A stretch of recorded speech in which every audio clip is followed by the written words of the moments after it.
Killzone Mercenary is not only arguably the best game in the Killzone franchise, but it's also one of the most fun first-person shooters I've played in a long time, and it's only on the PlayStation Vita. How is Killzone Mercenary so good, and how did the Vita fail so spectacularly?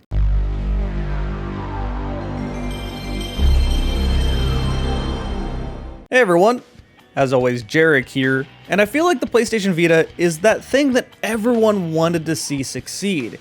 It was such a cool idea for a handheld, and it was a great handheld, but man, Sony really messed it up. But before I explain how they did that, I need to thank today's sponsor. Today's sponsor is IntoTheAM, and they've quickly become one of my favorite sponsors because I actually use the products I'm advertising.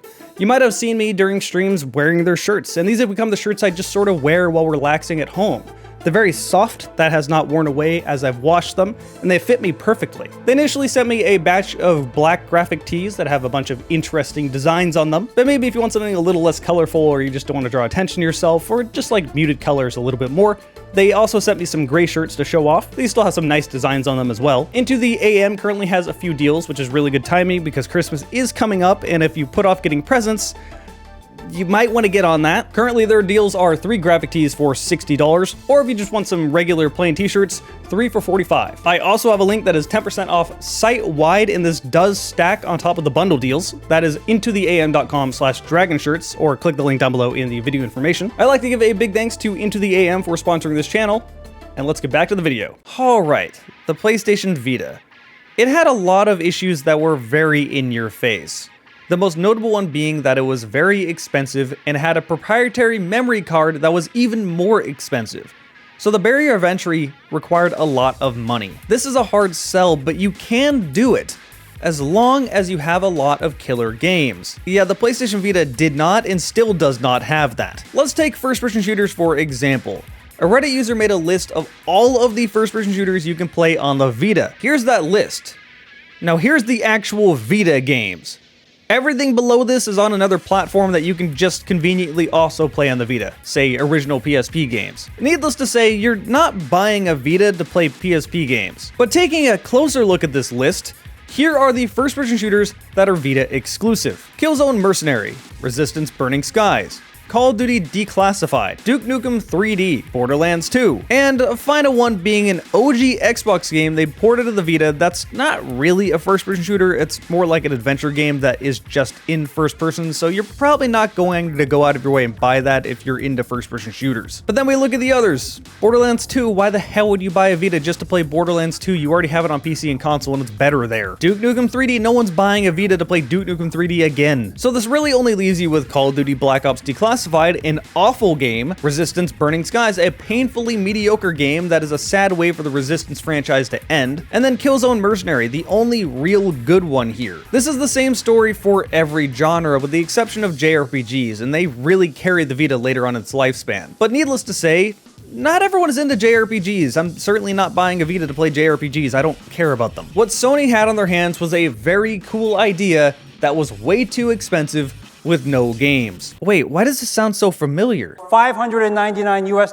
That's the most depressing part about all of this. Sony has done this before. It was even worse with the PlayStation 3 because the 360 came out a year before, was only $300, and by the time the PS3 came out, was then cut down to $250 with tons of games. But Sony, in their wisdom, said, remember the PS2? That thing was awesome. Now we have a PS3, go give us your money. Doesn't matter that we don't have games yet, give us your money. The amount of arrogance Sony displays so often always catches me off guard. Like, I'm not going to buy your stuff if I don't have a reason to just because it says PlayStation on it. But there was also one more thing about the Vita that doesn't really get talked about too much, and that was that it was kind of really gimmicky. On one hand, you have a powerful handheld with 2 analog sticks and plenty of buttons. You could play normal first-person shooters, just normal games in general on this handheld. So what do? They add on a ton of extra features that no one cares about. There's a touchscreen, there's a front-facing camera, there's a back-facing camera, there's gyroscope controls. The only feature they added that makes sense is the touchpad on the back. Depending on how games use it, it could be great, but for the most part, the stuff was just annoying.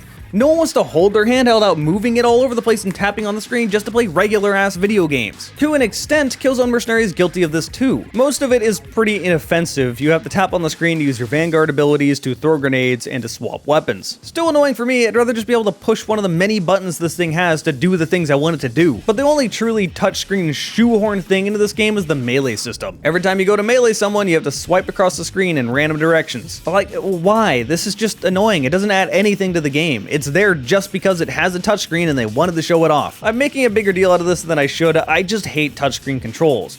Thankfully, I played Killzone Mercenary on a PlayStation TV, and Killzone Mercenary has proper added support for the PlayStation TV, so I can just use a regular PS4 controller. No touchscreen stuff, just the controller like a regular game. And after playing Resistance Burning Skies, this is so nice. The only downside is I still have to do the annoying melee stuff, but instead I do it with the analog stick instead of a touchscreen.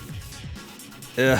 And in a somewhat related note, they brought that thing back from Killzone 1 where when you reload it pulls the screen around, and I just hate this. Like, yes, the reload animations are good, I get it, and it's supposed to be immersive, but all it really does is take some of the control away from me and it feels really annoying. It's particularly bad when you jump. Anyway, that's about all the negativity I have to say about this game, so let me just continue praising it for the rest of the video. Let's start with the graphics. And this game is quite easily one of, if not the best looking Vita game. Killzone Mercenary runs on the Killzone 3 engine, and it shows. For a handheld game that came out in 2013, this game looks fantastic. There's tons of particle effects, nice depth of field, the lighting is great. Overall, this looks straight up like a PlayStation 3 game. However, this comes with two downsides, and one of which is really bad. The first downside is that the resolution of this game is a bit smaller than other Vita titles. It's not really noticeable in a handheld form, but it's very noticeable if you're playing on a PS TV. Ultimately, not a huge complaint unless, again, you're playing on a PS TV. But the bigger complaint is that this game's frame rate tanks. It targets 30, but don't be surprised if it goes below 20. Now, the Vita and the PS TV have been hacked beyond belief. There's so many mods and ways to tinker with it, so this is fixable if you have Vita Shell and you can increase the CPU clock, but if you're just playing raw without changing anything, this is the experience you were going to get. Still though, at least there's an excuse for the frame rate dipping. Resistance Burning Skies didn't have that at all because it didn't look good and the frame rate still exploded. So we'll give it a pass for the frame rate dips because we've never seen a handheld look this good before, at least not back in 2013. And I could say the same thing about the audio. Everything just sounds nice, especially the guns.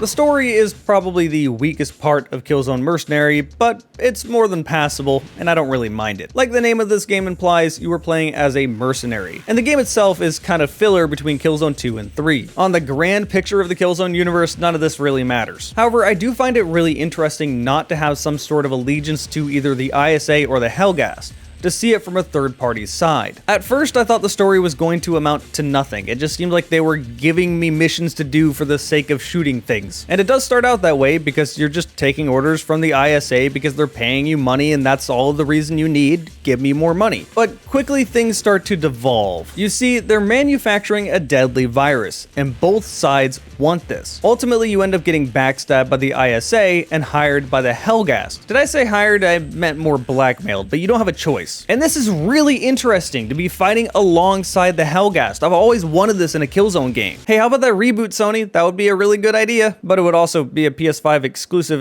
Never mind, I don't care anymore. Anyway, as you can predict, the Helghast are not exactly reliable either, and they also backstab you. Also, so does your previous boss on your Merc side. Everyone backstabs you. Ultimately, the only person that actually helps you is the arms dealer, part of the black market. So yeah, ultimately the story doesn't really mean anything. It's both sides fighting over a virus that they plan on using on each other's planets, and you destroy it. It's nice that it's there, but it really is just an excuse to get you into the next mission. And this game doesn't take itself anywhere near as seriously as the other Killzone games, and that's pretty relieving. Because while Killzone has a really interesting universe and amazing aesthetics and art direction, the direct stories themselves have never really been that good. Instead, Killzone Mercenary focuses on what Killzone does best: gunplay.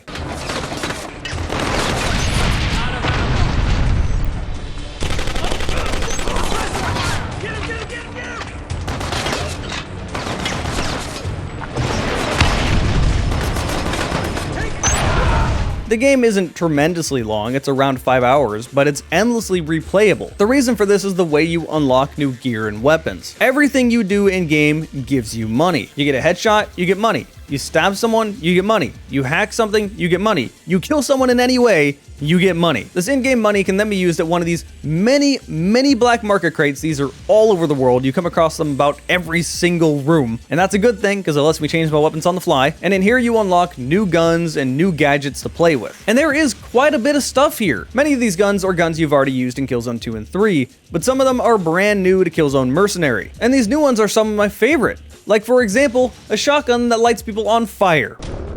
Hostile!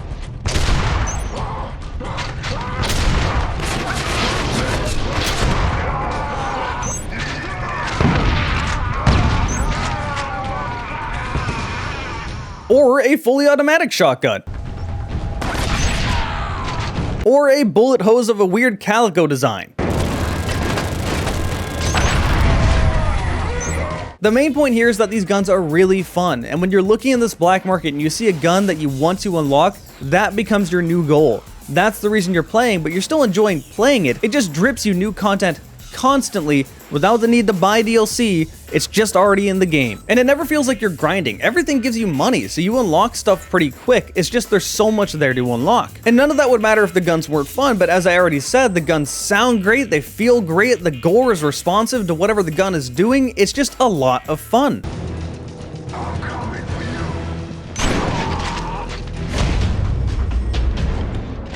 Then there's the other stuff you can unlock in this black market. You got basic stuff like armor that has different mobility and protection. I just went for as much protection as possible and called it good. You have grenades you can buy, which honestly this is my only complaint about the system because the grenades are a one-time buy. For example, when you buy the grenade, you unlock it forever, but you only get 2 grenades when you start a mission and you don't pick up any more grenades in that mission, so use them only when you need them. Some of the armor you buy will give you more grenades, but still, that's all you got. And then you get the Vanguard equipment. This stuff serves a lot of different purposes. You might be able to buy something that works as a stealth weapon that stabs people in the head. And when the sight indicates you're in range, hit the R button to attack. Oh my god. Guaranteed kill every time. Holy shit. That's so brutal. You might be able to buy something that basically works as an orbital strike. You might be able to buy something that is just basically having a backpack rocket launcher. The one I eventually settled on is a drone that just shocks people as you walk around. I didn't want something that I had to control, I just wanted something that would passively assist me as I played the game. As you can tell, this system makes the game just way deeper than it originally would be. Having a constant goal of something new to try out is just inherently fun. Although I do really hate how this menu looks, it just looks like a mobile game, curse the Vita's stupid touchscreen. As for the actual map designs themselves, well, they're pretty straightforward linear first-person shooter. They're not so straightforward that they feel like just walking into a hallway with chest-high walls the whole time. They are thankfully more varied than that, and the fact that they look very good on a handheld helps. But overall, in this aspect, they didn't reinvent the wheel. In conclusion, Killzone Mercenary understands when Killzone is at its strength, and it understands what you need to do to be successful on a handheld. This is an easy game to pick up and play for a mission and try to unlock that new weapon and then put it down. It's the perfect on-the-go game to play, but it's also the perfect game to binge if you want to. Yeah, it's not necessarily the deepest when it comes to the story, but a first-person shooter doesn't have to be. First and foremost, it is very fun, and that is the most important part of a video game. In my opinion, this is by far the best Killzone game. With all the other Killzone games, it had that aura of feeling like they were kind of overrated a little bit. People had them propped up so high by the time I played them, they were just a little disappointing. But people propped up Killzone Mercenary very high for me, and I still thought it was great, and it still surprised me. So if you were one of the people that bought a PlayStation TV or a PlayStation Vita, I would highly recommend this game. Granted, you very likely already own this game, because there's not much else to own. If you don't have a Vita or a TV, don't buy it for this game, it's not worth it. Unless you plan on modding it and turning it into an emulation box, then it's pretty worth it. Anyway, that's all I have to say when it comes to Killzone Mercenary. Hope you enjoyed this video. Big thanks goes to my viewers over on Twitch, twitch.tv/Jarek4GamingDragon. If you subscribe, you get to see my videos ahead of time. And of course, a big thanks goes to you for watching this video.